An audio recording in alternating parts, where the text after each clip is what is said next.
भोजपुरी वालों से घिन आती है।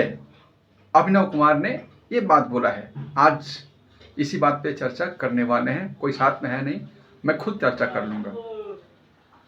कहीं ना कहीं भोजपुरी को लेके बहुत सारी अफवाह, चाहे गंदे गंदे बातें किया जाता है भोजपुरी को बदनाम करने के लिए। और कुमार अभिनव ने ये बोला है कि भोजपुरी वालों मतलब भोजपुरी से घिन नहीं आती उनको, भोजपुरी वालों से। कुछ लोग हैं जो ऐसा काम करते हैं। कहीं ना कहीं इशारों इशारों में पवन खेसारी को कह रहे थे कि कहीं ना कहीं वो ऐसा काम करते हैं जो कि भोजपुरी का नाम जो है नीचा उठ रहा है, नीचे की तरफ जा रहा है।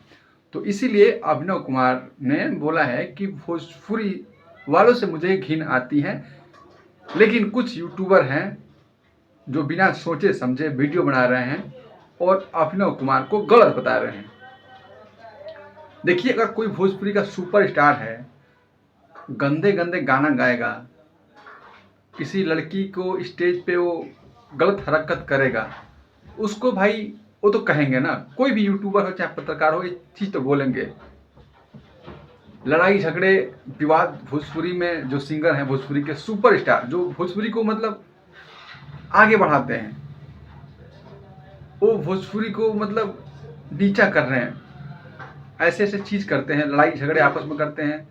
और गंदे गंदे कुछ गाने भी ऐसे होते हैं जो उनके जो लड़कियों के ऊपर ही खासकर होता है। इसीलिए अभिनव कुमार ने बोला था कि मुझे भोजपुरी वालों से घिन आता है। तो इसमें कोई ज़्यादा टेंशन लेने की ज़रूरत नहीं है। उन्होंने जो बात को कहा है, तो भोजपुरी वालों से घिन आती है, जो ऐसा भोजपुरी को गंदा करता है उनके बारे में उन्होंने बोला है। बाकी आप लोग कुछ भी कमेंट में कहना है कह सकते हैं। धन्यवाद, नमस्कार। आप देख रहे थे अर्जुन भोजपुरिया 95 को। जय भोजपुरी, जय बिहार।